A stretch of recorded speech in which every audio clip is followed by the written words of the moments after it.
आवाज की दुनिया के दोस्तों को मनोहर महाजन का प्यार भरा आदाब। नमस्कार। कैसे हैं दोस्तों? हमेशा की तरह आपसे पूछ रहा हूं, लेकिन हाँ, आपकी प्रतिक्रियाएं जो मुझे मिल रही हैं उससे मेरा उत्साह काफी बढ़ गया है और काफी प्रेरणादायक सुझाव आपके मिल रहे हैं। आ, पिछला चैप्टर जो नंबर 6 था वो 3 भागों में मैंने आपकी सेवा में पेश किया था, जो रेडियो सिलोन से ताल्लुक रखते थे। यानी 43 साल के बाद रेडियो सिलोन के माइक्स पर 2 दिन मैंने प्रोग्राम पेश किए थे जो आप लोगों को बहुत पसंद आए। तो इसी यादें मेरे दौर की से चैप्टर नंबर 7 लेकर मैं आपकी सेवा में आया हूं। चैप्टर नंबर 7 आपको बहुत समय तक याद रहेगा, क्योंकि ये चैप्टर उस महान कलाकार के ऊपर है जिन्हें ट्रेजेडी किंग कहा जाता है, जिन्हें मैं अभिनय सम्राट मानता हूं। जी हाँ, मैं बात कर रहा हूं अभिनय सम्राट दिलीप कुमार से मेरी पहली मुलाकात की। चलिए शुरू करते हैं, देर नहीं करते। वो 9 नवंबर 1977 का दिन था। हमारे कौमी तराने सारे जहां से अच्छा हिंदोस्तां हमारा के रचयिता अल्लामा इकबाल की 100वीं बरसी पर आयोजित शो यादे इकबाल उर्दू एकेडमी के सौजन्य से बंबई के, अब मुंबई के बिरला मातुश्री हॉल में हो रहा था। ठीक है। इसमें जगजीत और चित्रा सिंह इकबाल के कलाम को अपनी आवाज से गुलजार करने वाले थे। लेकिन याद रखिएगा, जगजीत सिंह और चित्रा उस समय इतने पॉपुलर नहीं हुए थे जितने इस दौर में हैं। यानी अब तो वो लेजेंड बन चुके हैं। मैं उन्हीं की बात कर रहा हूं। और इस शो की एंकरिंग यानी संचालन की बागडोर सौंपी गई थी आपके इस दोस्त मनोहर महाजन को। इस शो की सदारत कर रहे थे, यानी इस शो के चीफ गेस्ट थे अभिनय सम्राट दिलीप कुमार, जिन्हें ट्रेजेडी किंग कहा जाता है।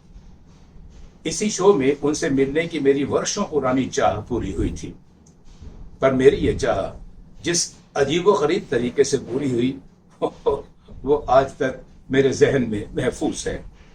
इसे मैं आज आपके साथ शेयर कर रहा हूं। शो शाम 7:30 बजे शुरू होना था। सारी तैयारियां पूरी हो चुकी थी। जगजीत, चित्रा समेत सारे म्यूजिशियंस आ चुके थे। स्टेज सेट हो चुका था। साउंड सिस्टम चेक किया जा चुका था। दर्शक दीर्घा पूरी तरह भर चुकी थी। बस इंतजार था चीफ गेस्ट के आने का। 7:30 से 8 बज गए, आज से 8:30 बज गए, पर चीफ गेस्ट का कोई पता न था। मैंने ऑर्गेनाइजर से पूछा, दरियाफ्त किया, तो उनके चेहरों पर हवाइयां उड़ रही थी। वो कई बार दिलीप साहब के यहां फोन कर चुके थे और हर बार उन्हें जवाब मिला कि दिलीप साहब की तबीयत अचानक खराब हो गई है, इसलिए वो इस शो में न आ पाएंगे। शो के ज्यादातर टिकट दिलीप साहब के नाम से बिके थे और उनका इस शो में ना दर्शकों के क्रोध का निशाना बन सकता था, क्योंकि वो काफी महंगी टिकटें खरीदकर इस शो में आए थे। वो मोबाइल का जमाना नहीं था और ना ही टेलीफोन की लग्जरी उपलब्ध थी। पूरे हॉल में केवल एकमात्र पब्लिक टेलीफोन बूथ था, जिसमें 8 आने का सिक्का डालकर फोन किया जाता था। जी हाँ, मैं उस दौर की बात कर रहा हूं। दिलीप साहब का ना आना कितना खौफनाक मंजर पेश कर सकता था, इसका अंदाजा मुझे और ऑर्गेनाइजर्स को पूरी तरह था, और हम सब बेहद खौफजदा थे। समय तेज गति से आगे बढ़ रहा था। घड़ी की सुइयां 9:30 को छू रही थी। बेचैनी ज्वालामुखी का रूप धर चुकी थी। मैंने ऑर्गेनाइजर से एक बार, आखिरी बार दिलीप साहब के यहां फोन लगाने को कहा और खुद बात करने का फैसला किया। 8 आने का सिक्का डालकर फोन किया गया। काफी देर तक रिंग जाने के बाद सायरा बानो जी ने फोन उठाया। मैंने अपना परिचय देते हुए दिलीप साहब के शो में फौरन आने की दरख्वास्त की, वरना कोई बड़ा हादसा होने की बात कही। ओफो, कितनी बार आप लोगों को कहना पड़ेगा कि साहब की तबीयत नासाज है, वो शो में नहीं आ सकते, सायरा जी ने गुस्से में जवाब दिया। मैंने भी अपना आपा खो दिया। देखिए, ये अल्लामा इकबाल की 100वीं बरसी का जश्न है। उर्दू एकेडमी की तरफ से दिलीप साहब की सदारत में यह जश्न आयोजित किया गया है। टिकटें उनके नाम से बिकी हैं। ऐसा ना हो कि दिलीप साहब के फला शो में ना आने की वजह से दर्शकों ने हॉल में आग लगा दी, कुर्सियां टूटी, कितने सारे लोग जख्मी हो गए।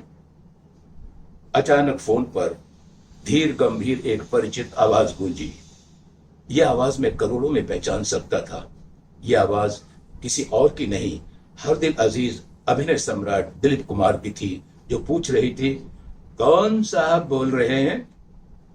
पता नहीं, सक पकाहट में या घबराहट में, गुस्से में मेरे मुंह से निकला, मैं शो का कुत्ता बोल रहा हूं। जी, मेरा मतलब इस शो का होस्ट, मास्टर ऑफ सेरेमनी। कुत्ते साहब, बेगम सायरा साहबा ने आपको बताया नहीं कि मेरी तबीयत अचानक नासाज हो गई है? आपकी तबीयत कितनी खराब है मुझे नहीं मालूम, पर अगर आप यहां तशरीफ फरमा नहीं हुए तो आप अंदाजा नहीं लगा सकते कि कितनों की तबीयत खराब हो जाएगी। इसके बाद मैंने वो सभी बातें फिर से दोहरा दी जो मैंने सायरा जी को कही थी। कुत्ते साहब, हम पहुंच रहे हैं, इतना कहकर दिलीप साहब ने फोन रख दिया।